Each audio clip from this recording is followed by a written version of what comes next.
So many people that want to self-direct, they're just kind of getting their legs under them. They've got 5 grand, 10 grand, maybe up to 25 grand in a Roth IRA. Well, what can I invest in now to get the greatest return so I can maybe get into some larger investments? Many of you that are starting college students with IRAs, your children with Roth IRAs, and we love Kid Roth.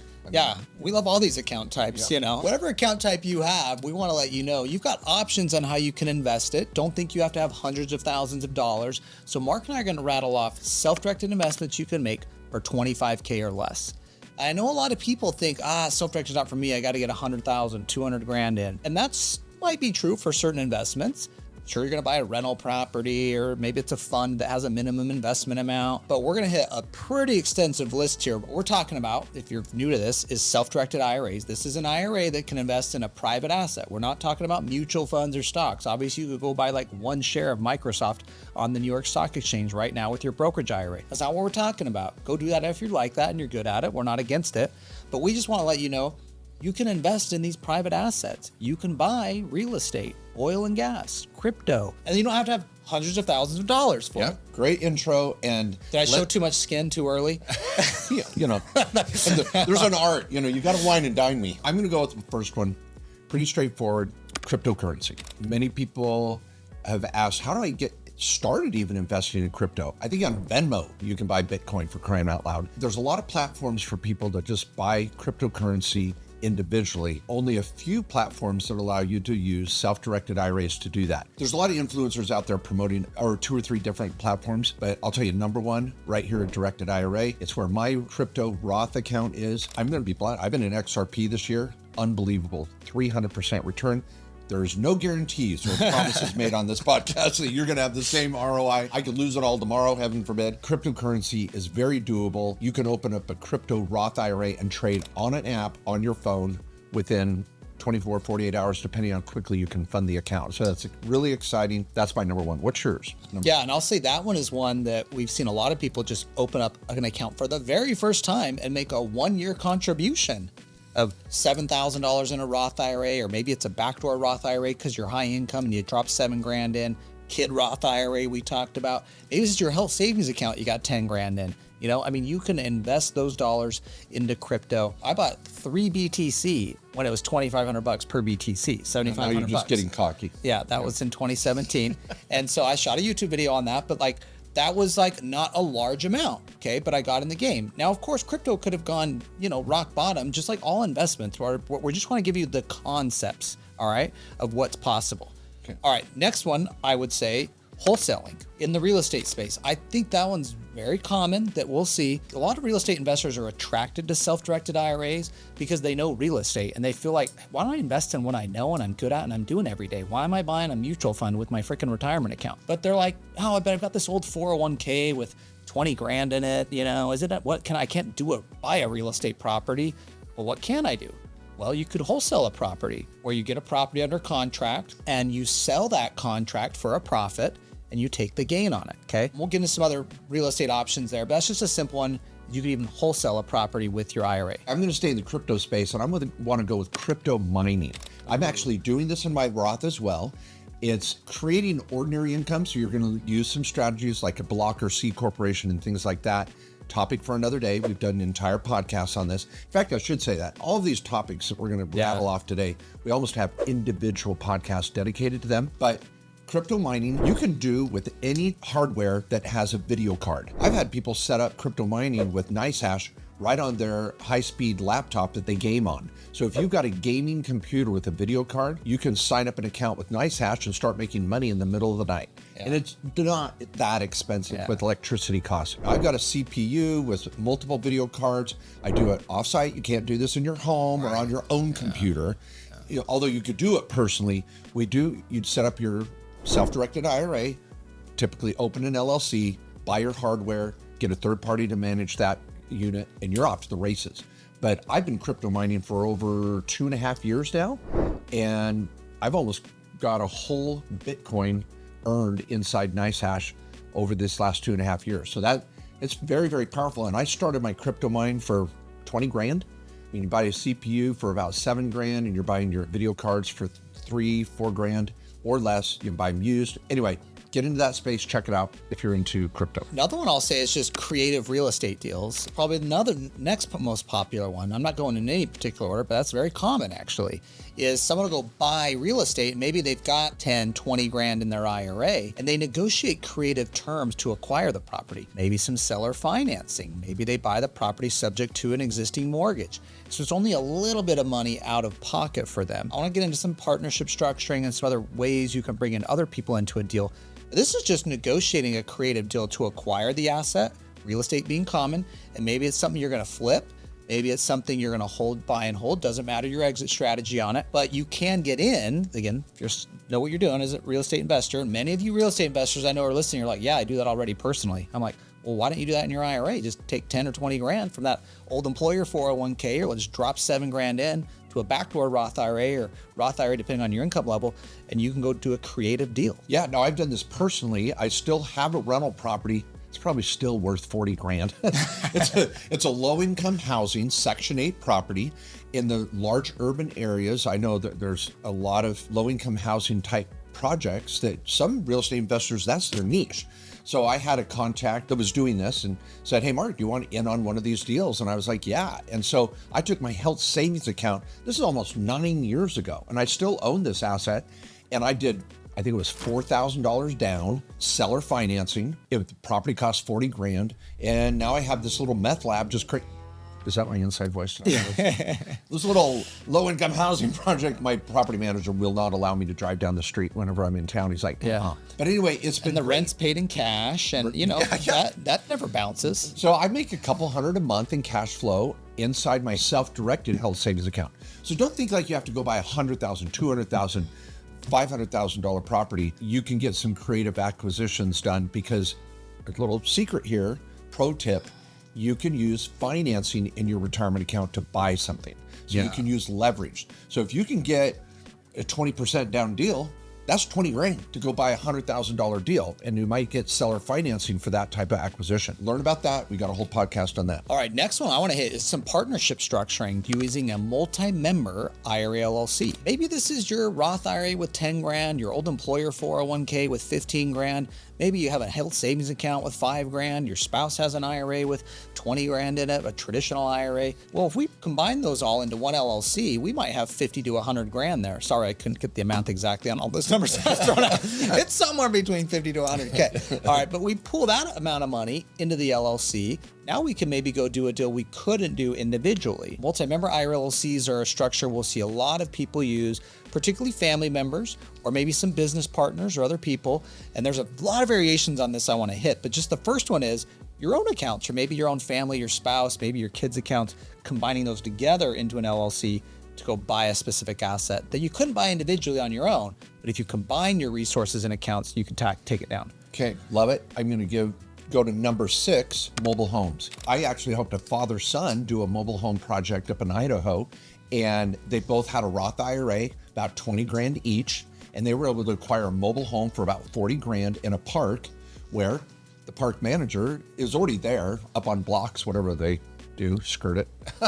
And this was already cash flowing about $700 a month, and they had paid in cash for that mobile home. Point is, you can buy mobile homes inside your Roth IRA and rent those. And if you need an extra partner, I wanted to piggyback Matt's last point, partner with your other family member to get over that hump to get into some of these assets that maybe are 30 or 40 grand. Very easy to do. Our law firm does them every day. Get on directedira.com in the chat and say, I need help with that LLC setup, or get to kkOSlawyers.com. You can come from either angle and end up in the same spot. Those roads will merge, and we're going to get you the right account with the right LLC to do something like that. But I love the mobile home idea. One other one to think about is investing in startups. There are a number of startups, and some of these are on crowdfunding platforms. Other ways that people are raising capital right now. We see at least one of these a day coming through at Directed IRA.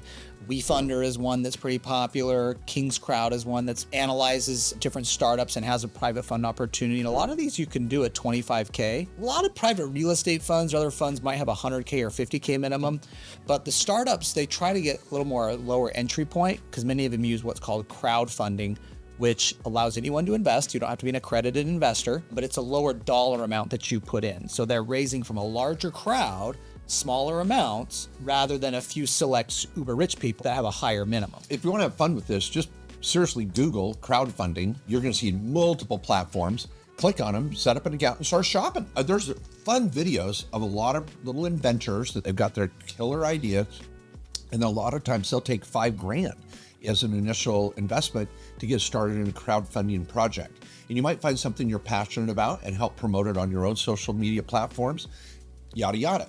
But you can then couple that opportunity by calling Directed IRA and say, hey, I found this deal over on this crowdfunding site. I've got my new self-directed Roth IRA. How can I combine those two? And customer service will help with that. Number 8, Turo. Huge fan of Turo. Turo is a wonderful site. If any of you haven't been there, it's like Airbnb for vehicles. And you can get into a city and find out that Hertz is maxed out or Avis. And you go over to Turo, it's where private individuals can rent their car for the day or the weekend.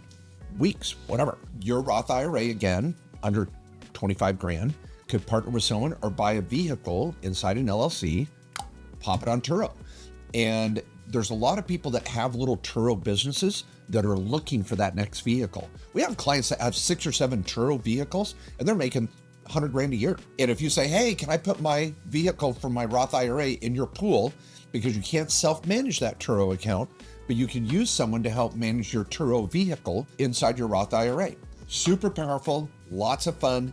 Love Turo, check it out. I've seen small dollar amounts for this. Is probably another one that happens every day almost, is oil and gas investing in mineral rights, royalty type strategies where there's not exploratory drilling, it's not the intangible drilling cost type stuff, but it's an established well that's producing. And there's a number of people out there that provide it. You'll meet them at the Alt Asset Summit, by the way. Alt Asset Summit is coming up October 16th and 17th. Pardon the interruption here for the commercial, but you've got to be there. If you're like, guys, how do I invest in this stuff? How do I understand these different assets you guys are talking about? Every one of these different types of assets we're going to be talking about at the Alt Asset Summit, having expert speakers there. Get on over to altassetsummit.com. We'd love to see you guys there. But one where we'll have 2 speakers is on oil and gas. And I know at least one of those you can invest in for as little as $10,000.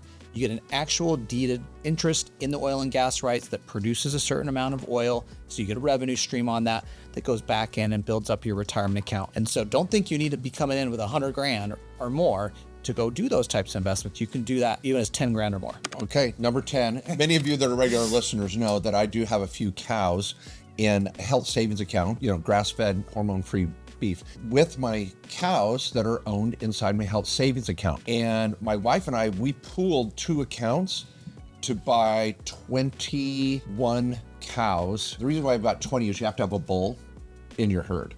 So that's the number one. Yeah, so I got 10 pairs, moms and calves. So we're with 1 bull.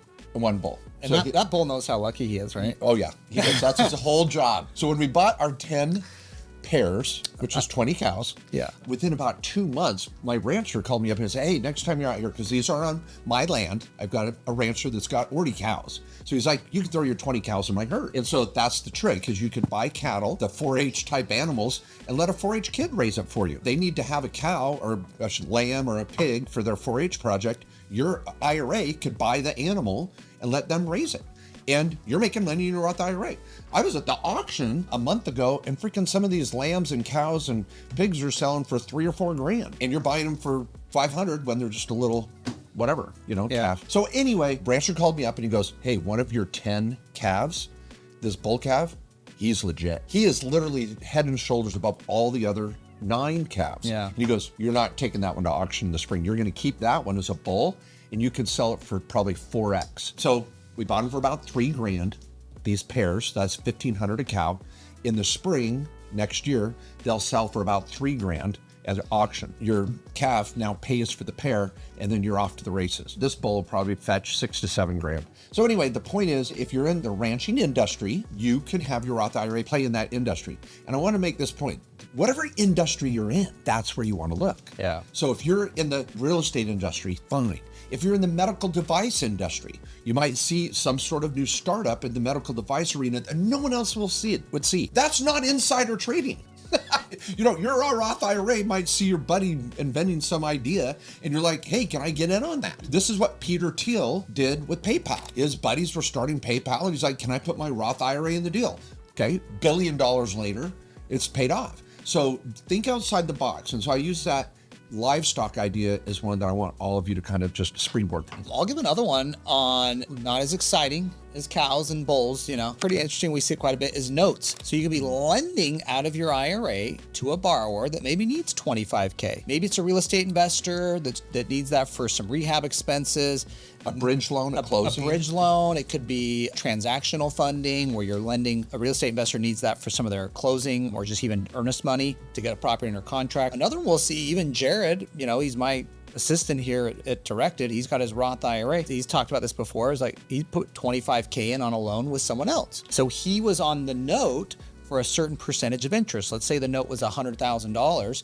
His Roth IRA was $25,000 of that. It had a 25% interest in the note as a whole. So it's one note, one borrower, but you can have multiple lenders on a note. And that's another way, thinking either lending at that amount or partnering with some other people where you're a percentage of that note to go get that deal. And how did he get that, by the way? Okay, he's like 26 years old, right? 27 maybe. He just would go to our events and talk to people. I think that's one thing a lot of people are like, well, I don't know somebody that's selling cows. I don't know anyone that does crypto mining. Oh, this crypto IRA, where do I do that at? I don't know what crypto to buy. Oil and gas, I don't know about that. Real estate, how do people find those real estate deals? How do people find these people that partner up? Well, you freaking take control of your situation. You get engaged. You start learning. You get out there. You start learning what do other investors do. Go to our events and stuff. Meet these other people that are doing deals like this, that have done it before. There's no secret sauce to this. We're not promising that you're going to make a bunch of money. We just want to let you know you have options with your retirement account besides just a stock bond or mutual fund. But it takes a little initiative, and you got to feel some of these assets. Maybe you're drawn to one of these and you're like, that does sound like it's down my lane. Great. Yeah, learn about it. Go meet the people that are doing that stuff. Well, and I want to use that as a springboard for my next one. I won't use that word again. Number 12, equipment leasing. I was talking to an excavator the other day, and a lot of excavators with their front loaders, skid steers, they've got earth movers, all these different equipment names. I don't know. I bought a new Mini X, by the way. It was so fun. He's like, I was talking to him because as soon as someone that I'm working with knows like, hey, how I've heard you, I've seen you on your podcast. What do you do with that? And just like you said, it just literally made me remember that conversation. He's like, I don't know anything about crypto. I don't know anything about this. I'm like, what do you do with your equipment? Well, I rent it out when I'm not using it. Why don't you have your Roth IRA buy another skid steer? Buy a used skid steer and rent it out to your buddies when they need it. I can do that? Yes. So equipment leasing is a big deal. I had a client that built out a trailer that lived in LA, and they built out a trailer with lighting and gaffing equipment, and they would rent that trailer to production crews that would do filming for sets around the LA area. That's very, very common. A lot of studios do not own their own equipment, they rent it. And so if you're in the film industry, you can buy that equipment and rent it to different production houses. And it's like, these movies, they spend so much freaking money when they make a movie. It's insane. They literally took their Roth IRA, formed an LLC, bought a trailer, and started filling it up with equipment. And as they'd make rental income, they'd buy more equipment until that thing was just beautiful. And they were making 30, 40 grand a year in a trailer that it took them about 25 grand to build out initially. So it was just super powerful. So equipment leasing, you're going to need a blocker C Corp. Yeah. You're going to need to continue to learn about these strategies by engaging on the podcast at the very minimum. Meet with one of our lawyers. They'll help you build that out. But I love equipment leasing. Okay, number 13, water rights. I got a client right now that's trading water rights. Okay. And big deal because he's in that market. He's in that industry. And water rights are a big deal in the West. And when people go to buy land to develop, they have to go find the water rights. And you can't develop land without having the accompanied water right. There's a lot of families that inherit water rights and they live 10 states away and don't even know what they're sitting on. And so you can go in and buy this water right. I discovered they were selling them on Facebook even. People are like, I got this water right from my grandpa. I don't know what to do with it. Well, if you're in the know, you're like, oh, I'll give you X, and then you can turn around and sell it for Y. This buying low, selling high is kind of a neat thing.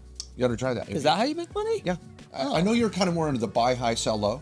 But yeah. It's really the other way around. Oh, it's really okay. High powerful. I give that less amount of money and then someone gives me more. Yes. Yeah. And I keep the difference? Yeah. That's how you make money? I know. It's ingenious. Okay. Number 14, boats. I have a client down in Florida that took his IRA and went in on a yacht with 3 or 4 other people, and then they rent it out that's a private platform, much like Airbnb, Outdoorsy, Waverly. And so they're renting. If you want to go down into the Florida Keys and rent a yacht for a day or a boat or anything, there's all sorts of websites for that. Well, who do you think owns those boats? It's people trying to generate passive income. You want to go in on some sort of boat project, this may be your alley. You know, I've got a client up in Seattle that does tours out on a boat across Puget Sound. It takes people over to Mercer Island and out to all the different islands, blah, blah, blah. So boats can be a wonderful type of equipment. Yeah. Again, much like the RV, the mobile home, and super powerful. Now, keep in mind, on any of the boat leasing or the Turo, the cars, RVs up next, you know, Yep. You're not personally having use of these, and you're not the boat captain. Okay, you're not the one out there doing the tours. And you want to use that LLC. We use the IRA LLC structure with the blocker strategy in there to avoid something called UBIT tax. And so you want to get over to the law firm at Meticulous Lawyers if you're going to do any of those, even the equipment stuff. I've had a number of clients do the equipment leasing. One thing I'll say on that, for any of you doing like equipment leasing in particular, because it's more of a long-term thing versus like Turo or the boat where it's like someone uses it and they bring it back tomorrow, or they have it for a week, you know what I mean?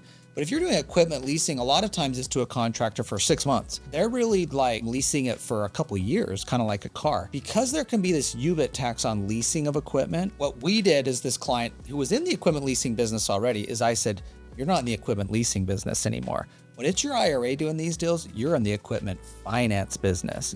And so his retirement account would go buy the equipment and basically sell it to the contractor. Lease to own type thing. It's actually, it was a sell agreement. It's actually kind of like, if you read a lease on a car, it sounds like a loan document. Yeah, it does. And because it has a buyout right at the end too. So it's the same thing here. You just re-engineer the numbers. He had a lien on it, right? It had a certain rate of return he was going to get that's way above, this is about 15, 20% of what he's getting on it because he got his profit built into the sell price, but the contractor couldn't go out and acquire that anyways on his or her own. So that client has a multi-million-dollar IRA with us. Some of those pieces of equipment are the 25K.